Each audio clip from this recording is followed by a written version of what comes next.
All right, let's talk about the digital SAT. Have you ever found yourself just staring at a grammar question, totally stuck between was, is, or has been? Yeah, we've all been there. Well, you're in exactly the right place because today we are cracking the code on verb tenses, one of the biggest point stoppers on the entire test. But what if I told you that all those verb tense problems, they aren't actually about memorizing a bunch of complicated grammar rules? What if it's more like a game? And to win that game, you really only need to know one simple rule. Sounds too good to be true, right? Well, it's not. See, that's exactly what this is. It's a time game. So forget all those obscure grammar terms you were forced to memorize. The SAT is really only testing one core skill here. Can you follow a timeline? It just wants to see if you can keep the story straight without making any weird, confusing time jumps. It really is all about consistency. So what's the big secret? What's the one rule to win it all? Look, if you only remember one single thing from this entire explainer, please make it this. This is the absolute core principle that governs the entire SAT time game. Here it is. Once a tense is established, don't change it unless the meaning demands it. Seriously, burn this into your brain. Think of any passage as a story that's happening at one specific point in time. If it kicks off in the past, you stay in the past. If it's happening right now, in the present, well, that's your home base. Almost every single wrong answer the SAT throws at you is designed to trick you into breaking this one simple rule. Okay, so knowing the rule is half the battle.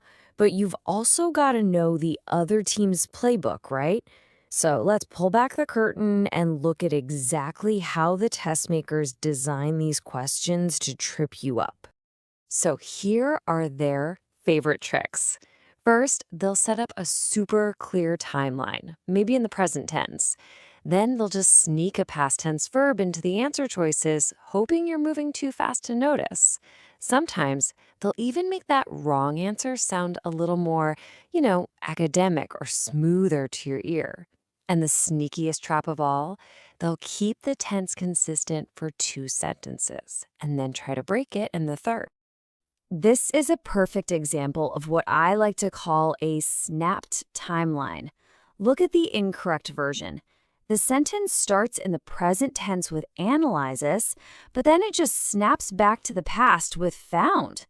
That's an illegal move in the SAT's time game.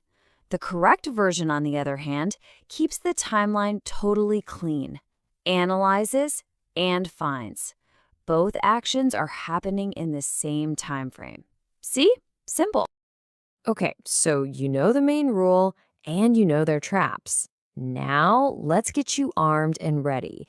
Let's talk about the secret weapons you can use to fight back and just rack up these points with ease. Your first and, honestly, your best weapon are time words. Think of these as your cheat codes. The second you see a word like yesterday, previously, or a specific date like in 2010, the entire sentence is locked into the past tense. Period. End of story. The same goes for present words like now or future words like soon. These words totally remove any doubt and point you straight to the right answer. And here's weapon number 2. When in doubt, just keep it simple. The SAT absolutely loves simple past and simple present tenses. It very rarely needs you to use some super complicated verb form like had been doing or will have been doing.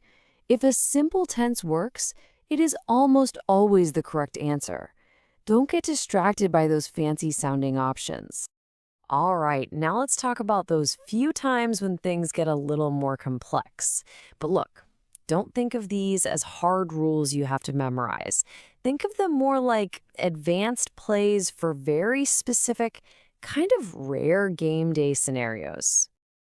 Okay, let's quickly demystify the perfect tenses. They seem way more complicated than they are.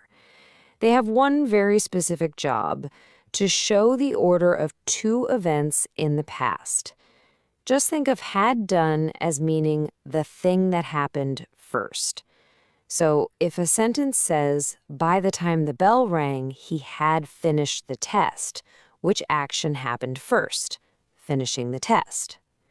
That little word had is your signal that it happened before the bell rang. If you don't have two distinct past actions to put in order, you probably don't need it.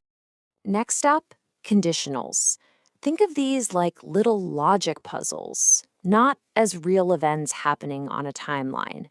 You just have to look for the trigger words: if, would, could, might. For instance, if the experiment were repeated, the results would change.